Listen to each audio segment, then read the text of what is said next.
अपने जीवन को नष्ट करता रहता है। विदुर जी महाराज जब तीर्थ यात्रा करके वापस हस्तिनापुर आए, तब तक संपूर्ण महाभारत युद्ध में कौरव वंश का विनाश, महाराज युधिष्ठिर का चक्रवर्ती सम्राट पद पर विराजमान होना, ये सब हो चुका था।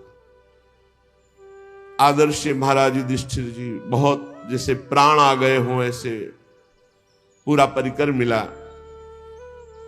फिर अंदर महल में गए तो देखा धृतराष्ट्र जी को, तो एकांत की मांग की, कोई हमारे पास नहीं रहे। फिर धृतराष्ट्र जी से कहा, तुम्हें शर्म नहीं आती?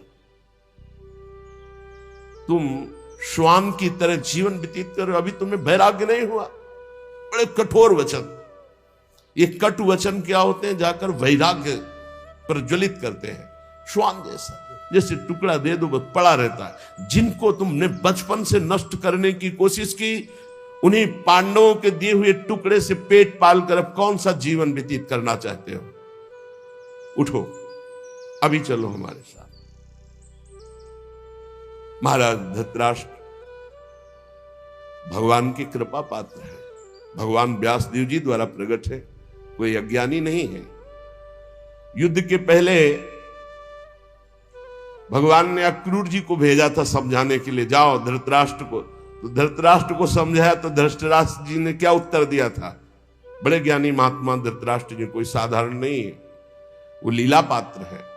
उन्होंने कहा, अक्रूर जी तुम बातें जितनी कह रहे हो सब मुझे पता है, मुझे ज्ञात है, मैं जान रहा हूं, पर मेरे हृदय में चमक कर अंतर ध्यान हो जाती है। इसका मतलब श्री कृष्ण कुछ करवाना चाहते हैं।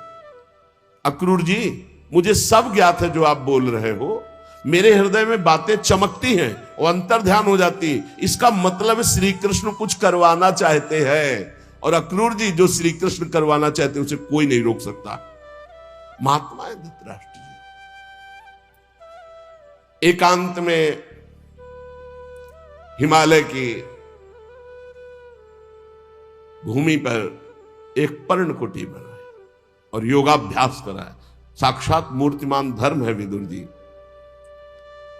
इधर जब महल में प्रणाम करने के लिए महाराज युधिष्ठिर आए तो देखा ना तो धृतराष्ट्र है, न गांधारी, न विदुर जी। तो बहुत चिंतित, बहुत शोकित, शायद मेरे द्वारा कोई त्रुटि हो गई हो, मेरे सेवा में तो शंका करके वो चले गए हों। इतने में देवर्षि नारद जी आए और उन्होंने कहा, आपको चिंता करने की जरूरत नहीं है, आज के 5वें दिन महाराज धृतराष्ट्र का शरीर भस्म हो जाएगा। पर्णकुटी में जो गार्हपत्य आदि अग्नियां हैं वो अपने आप कुटी को जलाएंगे। कुटी में बैठे हुए धृतराष्ट्र भस्म होंगे और धृतराष्ट्र की देह को जलते देखकर गांधारी उन्हीं के साथ अपने शरीर को भस्म कर देंगी। ऐसा ही हुआ। 5वें दिन महाराज धृतराष्ट्र का शरीर पूरा हुआ। गांधारी जी पति के साथ भस्म हो गई। विदुर जी वहां से तीर्थ यात्रा को चले गए। देवर्षि नारद जी ये बता करके तुम्बुर गंधर्व के साथ स्वर्ग को चले गए।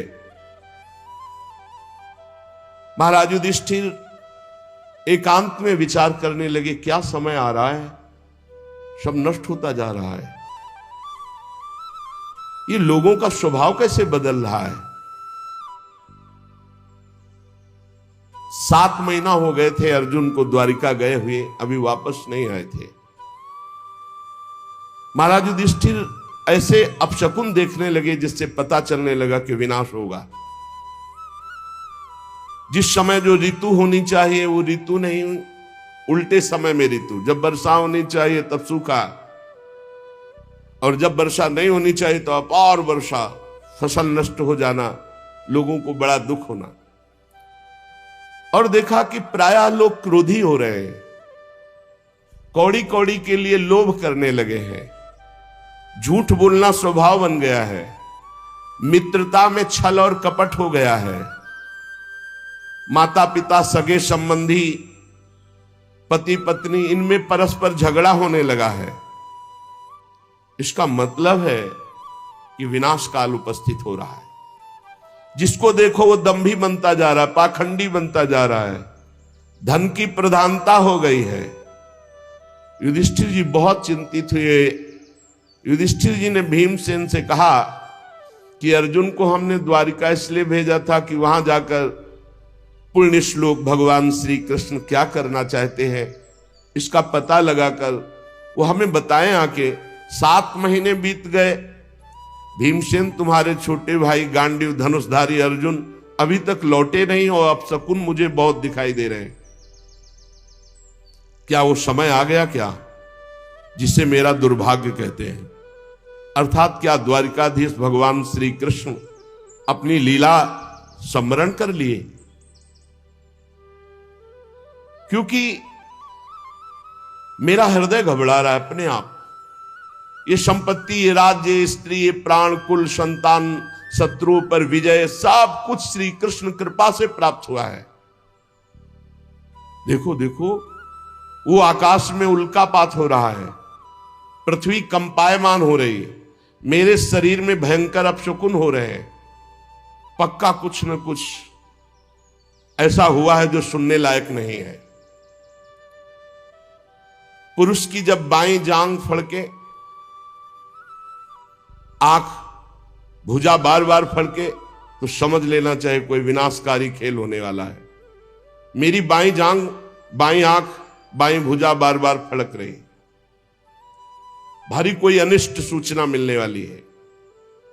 देखो ये सियारिन उदय होते हुए सूर्य की ओर मुंह करके रो रही है और ये कुत्ता मेरी ओर देखकर बार बार चिल्ला रहा है, रो रहा है। इसका मतलब कोई अनिष्ट होने वाला है। ये गौ आदि अच्छे जो पशु हैं मुझे बाएं करके जा रहे हैं, गधे आदि बुरे पशु मुझे दाहिने करके जा रहे हैं। मैं जिधर देखता हूं उधर मुझे पशु रोते दिखाई दे रहे हैं। ये उल्लू और ये कौआ ये कठोर कठोर शब्द बोल रहे हैं, इसका मतलब कुछ विनाश होने वाला है। जब मैं देवताओं की मूर्तियों की तरफ देखता हूं तो मुझे रोती नजर आती है। ये बड़े बड़े उत्पात देखकर मेरा हृदय घबरा रहा है। क्या ये पृथ्वी भाग्यहीन हो गई? जिनका सौंदर्य, जिनके चरण कमलों में ध्वजा वज्र अंकुश चिन्ह है, क्या ये पृथ्वी उन चिन्हों से रहित हो गई? राजा युधिष्ठिर इन भयंकर उत्पातों को देखकर मन ही मन बहुत चिंतित थे। इतने में देखा कि अर्जुन पधार रहे। दौड़ पड़े युधिष्ठिर, समीप गए तो कदम रुक गए। अर्जुन का मुंह उदास, आंखों से आंसू, शरीर शक्तिहीन, कांतिहीन। जे ही महाराज युधिष्ठिर के सामने पहुंचे अर्जुन गिर पड़े। घबरा करके युधिष्ठिर जी ने उठाया, अर्जुन से पूछा, भाई द्वारिकापुरी में सब कुशल मंगल है ना? छोटे भाई सहित मामा वसुदेव जी कुशल हैं, उनकी पत्नियां सब कुशल हैं, बलराम जी के द्वारा सुरक्षित द्वारिकापुरी, हमें लगता है सब कुशल होगा। अर्जुन कुशल ही बोलना। भक्तवत्सल ब्राह्मण भक्त भगवान श्री कृष्ण स्वजनों के साथ द्वारिका की सुधर्मा सभा में सुखपूर्वक विराजते हैं ना? आदि पुरुष बलराम जी के साथ संसार के परम मंगल, परम कल्याण, परम उन्नति के लिए यदुवंश रूपी क्षीर सागर में हमारे प्रभु जैसे विराजमान, अभी विराजमान है ना? मुझे बहुत भय हो रहा है। अर्जुन जल्दी बताओ, तुम श्रीहीन हो गए हो, तेजहीन हो गए हो। क्या तुम्हारा किसी ने अपमान कर दिया? कहीं तुमने दुर्भावपूर्ण कोई अमंगल कार्य तो नहीं कर दिया? क्योंकि अमंगल कार्य करने वाले का तेज नष्ट हो जाता है। कहीं ऐसा तो नहीं हुआ कोई पात्र आया हो तुम्हारे पास और भीख मांग रहा हो और तुमने उसको दी न हो तो तुम्हारा पुण्य नष्ट हो गया हो? कहीं ऐसा तो नहीं हुआ देने की प्रतिज्ञा करके तुम मुकर गए हो तो तुम्हारे सुकृत नष्ट हो गए हो? कहीं ऐसा तो नहीं हुआ शरणागत का तुमने त्याग कर दिया हो? प्रश्नों की झड़ी लगा दी।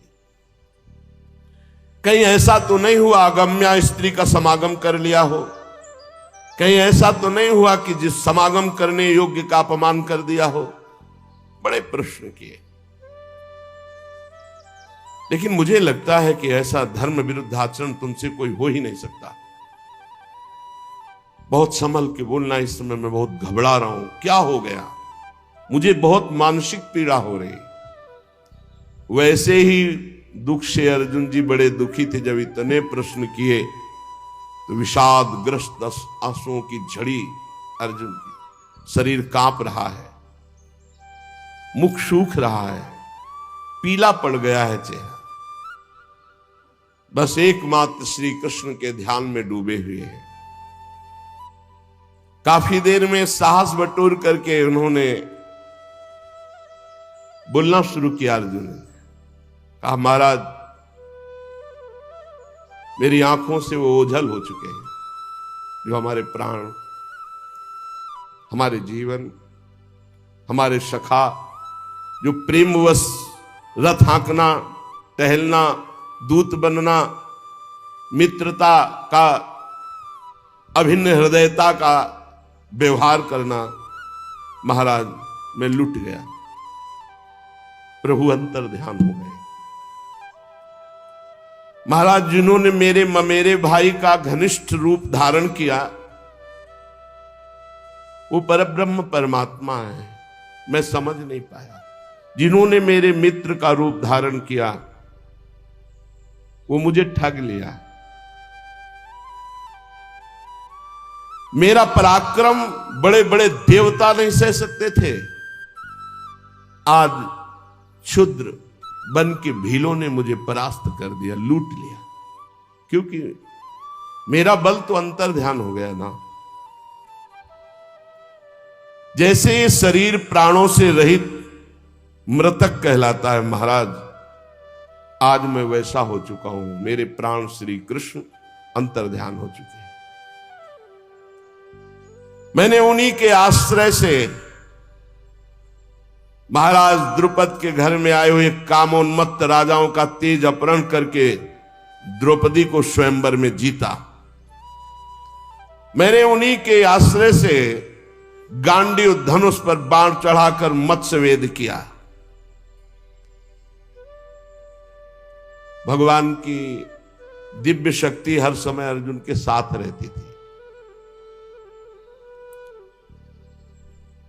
ये आज वही गांडीव हमारे हाथ में है, लेकिन मैं भीलों से नहीं जीत पाया।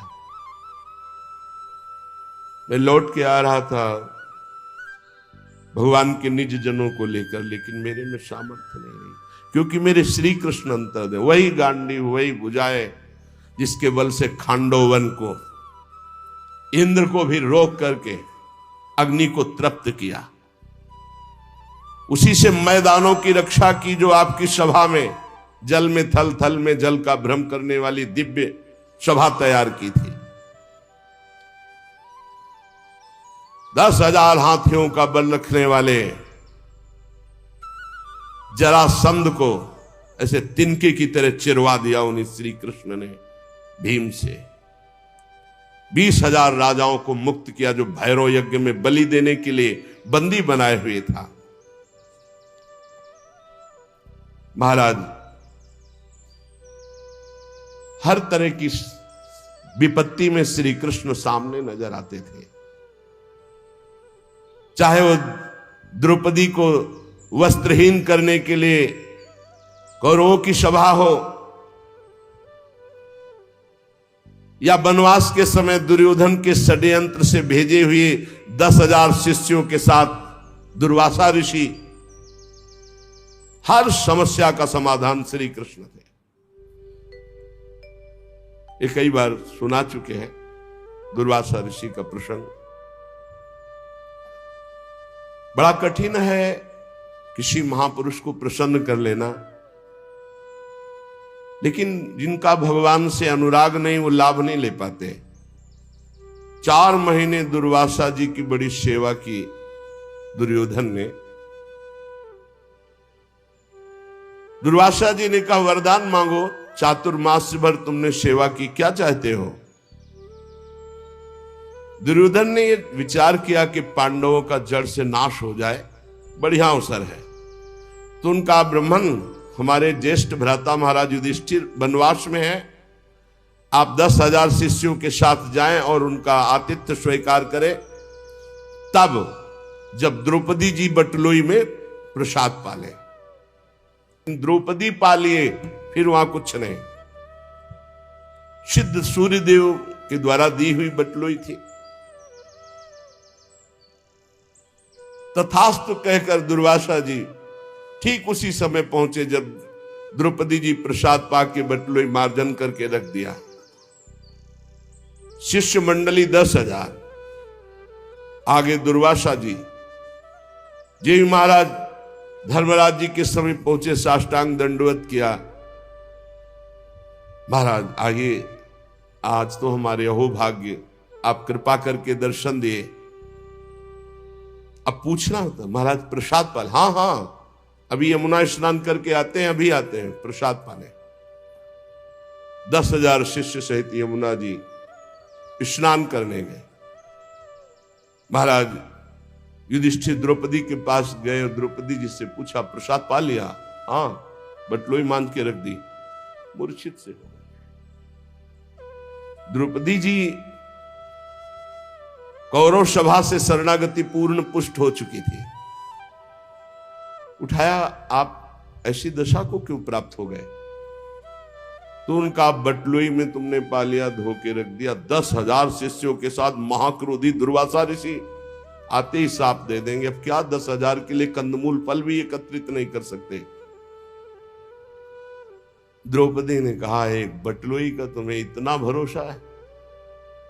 अरे जो पूरे विश्व को पवाता है वो मेरा श्री कृष्ण है, आप कोई संशय? आंख मूंदी और ध्यान करके आर्त भाव से पुकारा, श्री कृष्ण।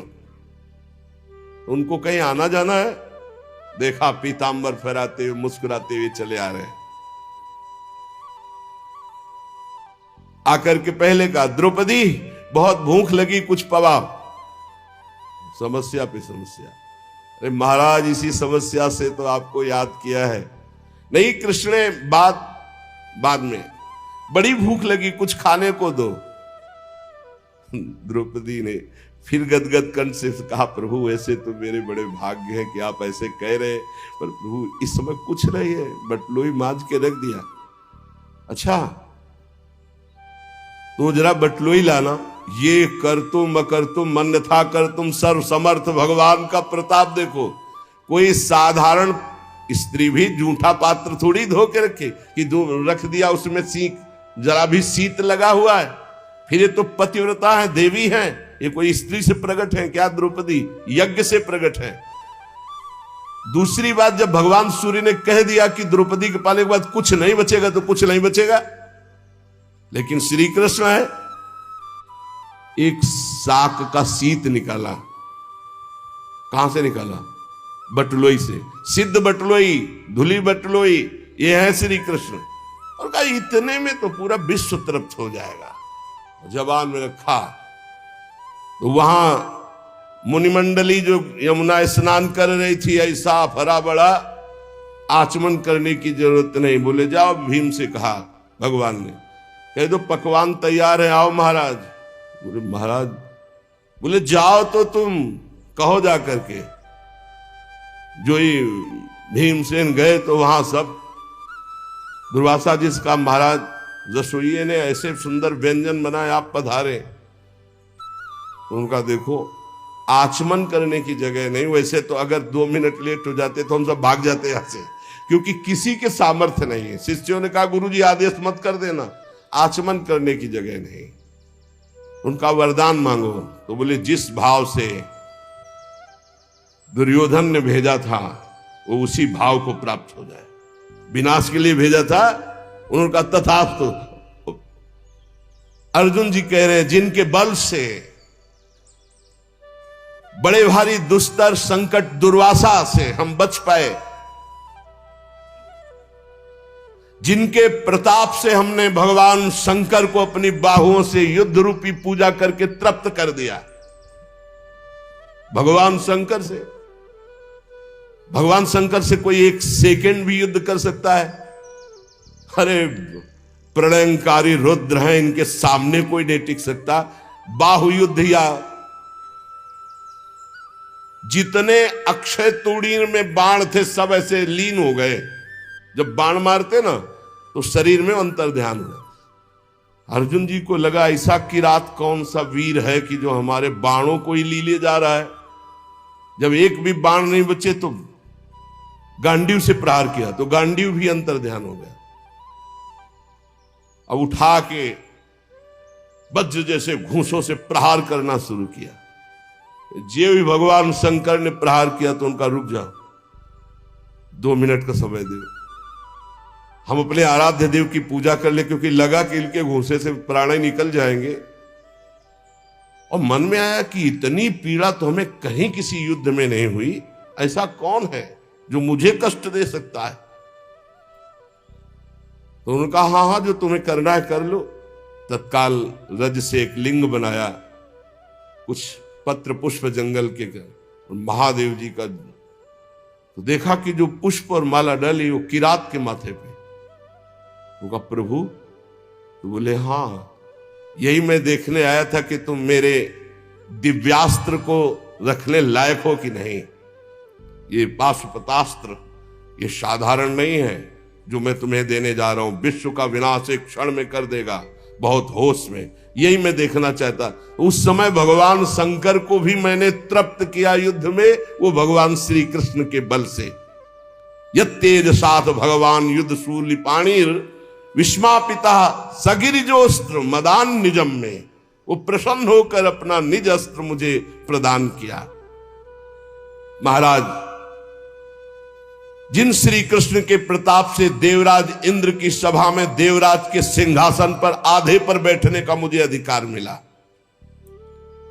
जिन श्री कृष्ण के प्रताप से देवताओं ने मेरी पूजा की, ऐसा मैंने युद्ध किया, निवात कवच नामक दैत्यों का विनाश किया, आज मैं उनसे रहित हो गया हूं। अर्जुन जी कह रहे, महाराज मैं अपार शोक से युक्त हो रहा हूं। सोने बैठने टहलने, बड़ी बड़ी बातें, भोजन आदि के समय बड़ी मजाक करना, और कभी कभी तो मैं उन्हें कह देता कि मित्र तुम तो बड़े सत्यवादी हो, तो हंस देते। वो महापुरुष मैं समझ नहीं पाया। मित्र मित्र का जैसे अपराध सह लेता है, पिता पुत्र का अपराध सह लेता है, ऐसे मुझ दुर्बुद्धि का मजाक वो सहते। मेरे प्रिय सखा, मेरे प्रिय मित्र, नहीं नहीं, मेरे हृदय, मेरे पुरुषोत्तम भगवान ने मुझे छल लिया। वो चले गए।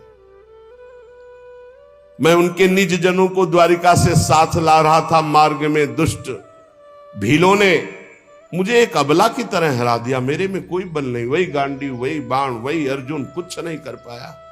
लूट ले गए संपत्ति। वही मेरा गांडीव है, वही अक्षय तूणीर, वही बाण, वही रथ, वही घोड़े, वही रथी अर्जुन, पर मेरा सारथी नहीं, मेरे श्री कृष्ण नहीं, तो मैं परास्त हो गया, हार गया। लूट लिया भीलों ने। श्री कृष्ण के बिना मैं सार शून्य हो रहा हूं। क्या करूं? तुमने जितने ये सुहृद संबंधियों की बात पूछी, सब नष्ट हो चुके हैं। पता नहीं क्या हो गया, सब आपस में मदोन्मत्त होकर एक दूसरे को मार डाला। यदुवंशियों ने एक दूसरे को ही मार डाला। महाराज, केवल 4 या 5 लोग बचे हैं, पूरे यदुवंश का विनाश हो चुका है। वास्तव में ये केवल श्री कृष्ण की संहार लीला थी। बड़ा विचित्र खेल, एक दूसरे को मार डाला, एक दूसरे को पहचाना ही नहीं। सूत जी कहते हैं अर्जुन ये कहते कहते बेसुध हो गए। भगवान श्री कृष्ण के चरण कमलों के चिंतन में अर्जुन की चित्तवृत्ति अत्यंत निर्मल प्रशांत हो गई। इतना भक्ति का वेग बढ़ा कि मौन धारण करके आंख मूंद करके चुपचाप बैठ गए। बैठते ही भगवान की द्वारा जो उपदिष्ट गीता था, संपूर्ण गीता ज्ञान प्रकाशित हो गया। व्यवधान रहित परब्रह्म स्वरूप में अर्जुन स्थित हो गए। ये भगवान की कृपा होती है। ऐसा विशुद्ध ब्रह्मबोध, गुणातीत अवस्था, द्वैत संशय निवृत्ति, सूक्ष्म शरीर का भंग, जन्म मृत्यु चक्र से रहित जीवन मुक्त स्थिति को अर्जुन उसी क्षण प्राप्त हो गए। इसीलिए कहते हैं मेरे बनाए न बनेगी कोटि कल्प लो, आपके बनाए बनेगी पल पाव में। पल के चौथाई हिस्से में ये ही भगवान के वियोग में अर्जुन जी व्यथित होकर खड़े रहने की भी सामर्थ्य नहीं रही, बैठ गए। उसी समय दिव्य ब्रह्म ज्ञान जो भगवान ने दिया था जागृत हुआ। स्थूल सूक्ष्म कारण तीनों शरीरों का राग भस्म हुआ। अपने स्वरूप में स्थित जीवन मुक्त महापुरुष भगवान के स्वधाम गमन यदुवंश का संहार सुनते ही महाराज युधिष्ठिर शांत हो गए। देखो ये अंतिम लीला सबकी होनी है। निश्चय किया महाप्रस्थान। महाप्रस्थान कहते हैं मृत्यु को। अब महाप्रस्थान करना है। जन्म मृत्यु रूप संसार से अब मुख मोड़ लिया महाराज युधिष्ठिर जी ने। जब भगवान ने शरीर त्याग दिया तो अब हमारा इस मृत्यु लोक में क्या काम। जिस समय भगवान श्री कृष्णचंद्र जी ने इस पृथ्वी से अपने शरीर को अंतर ध्यान किया, उसी समय पाप और अधर्म में फंसाने वाला कलयुग का राज्य लागू हो गया। उसी समय से महाराज युधिष्ठिर ने कलयुग का फैलना देखा। देश में, नगर में, घरों में, प्राणियों के हृदयों में असत्य, छल, हिंसा, अधर्म, व्यभिचार, ये सब की बढ़ोतरी हो रही। अपने भाइयों से कहा महाप्रस्थान का निश्चय करो, अब रहना नहीं इस पृथ्वी में। बड़ा मंगल रूप होगा कलयुग का। विनयी पौत्र महाराज परीक्षित, जो अब कुछ सयाने हो चुके थे, गुणों में महाराज युधिष्ठिर के समान थे, समुद्र से घिरी हुई पृथ्वी के सम्राट पद पर हस्तिनापुर में महाराज परीक्षित का अभिषेक किया। और यहां मथुरा में शूरसेनाधिपति के रूप में अनिरुद्ध के पुत्र वज्र जी का अभिषेक किया। इसके बाद युधिष्ठिर जी ने प्राजापति यज्ञ करके आह्वानी अग्नियों को अपने में लीन किया और जड़वत होकर जैसे पागल बाल खोल लिए, सब वस्त्राभूषण उतार दिए, एक चीर वस्त्र लंगोटी धारण किया, भावना से वाणी को मन में, मन को प्राण में, प्राण को अपान में, अपान को उसकी क्रिया मृत्यु में, मृत्यु को पंचभूत शरीर में लीन कर दिया। शरीर को मृत्यु रूप अनुभव करके त्रिगुण में मिला दिया, त्रिगुण को मूल प्रकृति में, मूल प्रकृति को सर्व कारण रूपा प्रकृति में, प्रकृति को आत्मा में, आत्मा को ब्रह्म में विलीन करके जीवन मुक्त हो गए तत्काल। यह है भगवान के निज जनों का महामहिमामय स्वरूप। जीवन मुक्त, आवागमन मुक्त, पहले मुक्त, अब चीर वस्त्र धारण किया और नियम लिया कि मुख में ना जल जाएगा ना अन्न जाएगा। जब तक प्राण है ना अन्न ना जल। मौन, केश खोल लिए और बिना किसी को देखे सुने बोले निकल पड़े। पर ब्रह्म स्थिति उत्तर दिशा की ओर बढ़ते चले जा रहे हैं। भीमसेन, अर्जुन, नकुल, सहदेव, द्रौपदी, इन्होंने जब देखा कि भैया इस महाप्रस्थान को, तो ये भी महाप्रस्थान को भगवान श्री कृष्ण के चरणों का सब ध्यान करते हुए महाराज युधिष्ठिर के पीछे पीछे महाप्रस्थान। सबकी बुद्धि एकमात्र कृष्णाकार, सबकी बुद्धि श्री कृष्ण में लगी हुई। फलतः एक एक गिरते जा रहे हैं। भीमसेन बताते जा रहे हैं, द्रौपदी गिरी, नकुल, सहदेव हिमालय में, एक बार भी पीछे मुड़कर नहीं देखा। अर्जुन गिरे, भीमसेन में अकेले महाराज, सीधे विमान आया था महाराज युधिष्ठिर जी के लिए, और ये शरीर छोड़कर दिव्य लोक को पहले ही प्राप्त हो गए। भगवान के प्यारे भक्त पांडवों के महाप्रयाण की इस पवित्र मंगलमयी कथा को जो पुरुष सुनता है वो निश्चय ही निष्पाप होकर मोक्ष को, भगवत धाम को प्राप्त होता है।